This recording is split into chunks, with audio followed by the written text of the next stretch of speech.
नमस्कार शेतकरी बांधवांनो. खास करून जळगाव आणि धुळे जिल्ह्यातील शेतकरी बांधवांनो, मी प्रतीक सूर्यवंशी, महसूल सहाय्यक, रावेर तहसील कार्यालय, जिल्हा जळगाव.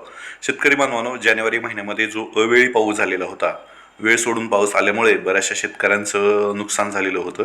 अशा सर्व नुकसान बाधित धुळे आणि जळगाव जिल्ह्यातील शेतकऱ्यांना महाराष्ट्र शासनाने मदत जाहीर केलेली आहे, अनुदान जाहीर केलेले आहे. त्याच्या संदर्भातला हा GR आलेला आहे. या व्हिडिओच्या माध्यमातून आपण हे अनुदान केव्हापर्यंत मिळू शकतं, किती जणांना मिळणार आहे, या सर्व पूर्ण डिटेल्स आपण पाहणार आहोत. त्यामुळे व्हिडिओ संपूर्ण शेवटपर्यंत पाहा आणि अशाच महसूल प्रशासनाच्या संदर्भातील अपडेट्स पाहण्यासाठी तुम्ही माझं चॅनल नक्की सबस्क्राईब करा अशी विनंती करतो.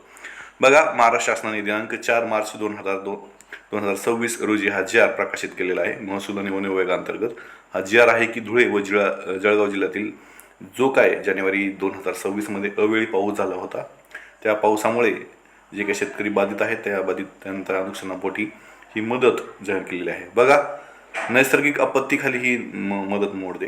ज्या ज्या शेतकऱ्यांचं ह्या नैसर्गिक आपत्तीमुळे नुकसान झालेलं होतं, अशा जळगाव आणि धुळे जिल्ह्यातील शेतकऱ्यांना हा निधी झालेला आहे. बघा, आणि हा जो निधी आहे तो 22,56,87,000 इतका निधी ह्या 2 जिल्ह्यातील शेतकऱ्यांना मिळणार आहे. आता आपण कुठल्या जिल्ह्यातील किती शेतकऱ्यांना हा निधी भेटणार आहे आपण ते पाहूयात. बघा, इथं दिलेलं आहे की जानेवारी 2026 मध्ये जो काही धुळे जिल्ह्यातील शेतकरी आहेत त्या बाधित शेतकऱ्यांची संख्या होती 7,092 आणि बाधित क्षेत्र जे होतं ते 4,668.60 हेक्टर आणि त्या सर्वांना मिळणार आहे 6,79,13 इतका निधी भेटणार आहे. म्हणजे जवळपास 6.79 म्हणजे 7 कोटीच्या आसपास निधी हा मिळणार आहे. त्याचप्रमाणे जळगाव जिल्ह्यातील जे काही शेतकरी आहेत, ह्या जानेवारीमध्ये जे काही बाधित झालेले शेतकरी आहेत ते 15,964 इतके शेतकरी आहेत. 15,964 इतक्या शेतकऱ्यांचं बाधित क्षेत्र जे आहे ते 8,868.92 हेक्टर आहे आणि या शेतकऱ्यांना भेटणार आहे 15.77 कोटी. म्हणजेच जळगाव जिल्ह्यातील शेतकऱ्यांची संख्या आहे 15,964 आणि धुळे जिल्ह्यातील शेतकऱ्यांची संख्या आहे 7,092. या सर्व शेतकऱ्यांना मिळून जवळपास 22,56,87,000 इतका निधी भेटणार आहे. आता ही बाधित शेतकऱ्यांची संख्या कशी ठरत असते, निधी कसा येत असतो, निधी केव्हा येईल, ह्या गोष्टीवर चर्चा करूया.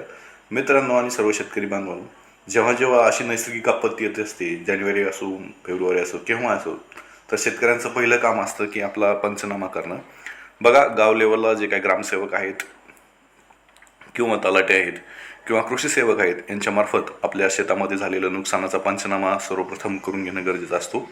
हा पंचनामा गाव पातळीवर तयार झाल्यानंतर हा पंचनामा कृषी विभागाकडे जातो आणि जो तालुका कृषी अधिकारी असतो किंवा जिल्हा कृषी अधिकारी असतो यांच्याकडे हा संपूर्ण डेटा कलेक्ट होतो आणि त्या त्या जिल्ह्यानुसार बाधित शेतकऱ्यांची संख्या आणि बाधित क्षेत्र हेक्टर याच्यानुसार महाराष्ट्र शासनाकडे याची मागणी केली जाते आणि ही मागणी संपूर्ण राज्यस्तरावर किंवा त्या त्या जिल्ह्याच्या स्तरावर झाल्यानंतर महाराष्ट्र शासन GR काढून हा निधी उपलब्ध करून देतो. आणि आता निधी उपलब्ध झाल्यानंतर हे अनुदान कसं भेटतं यावर चर्चा करूयात.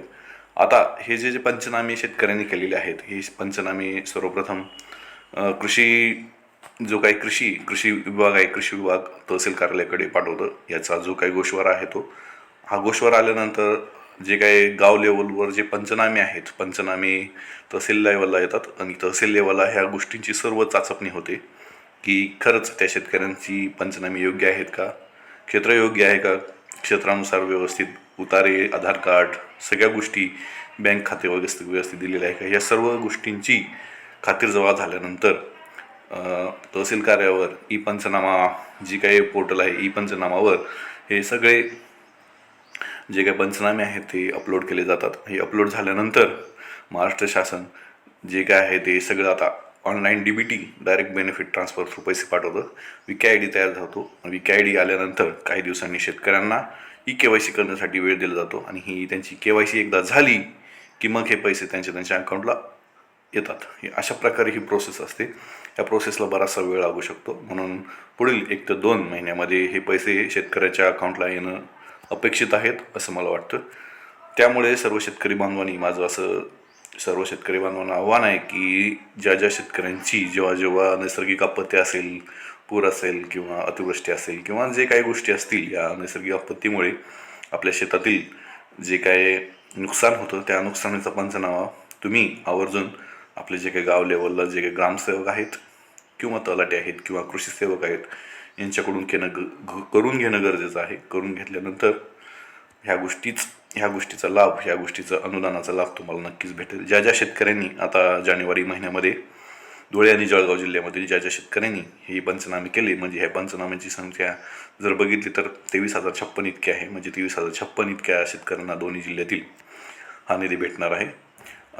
आणि हा निधी लवकरच त्यांच्या अकाउंटला पुढील 1-2 महिन्यामध्ये वर्ग होऊन जाईल. ही सध्या प्रोसेस सुरू आहे. ही प्रोसेस कंप्लीट झाल्यानंतर जेव्हा शेतकऱ्यांना KYC करायची तारीख दिली जाईल, KYC केल्यानंतर लगेच हा निधी त्यांच्या अकाउंटला येऊन जाईल.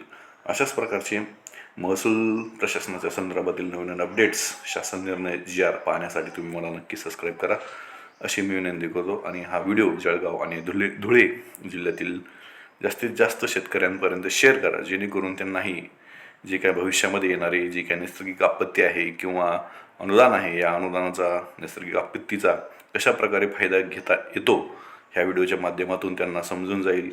कशा प्रकारे पंचनामा करावा लागतो ह्या गोष्टी त्यांनाही समजेल अशी मी विनंती करतो. धन्यवाद.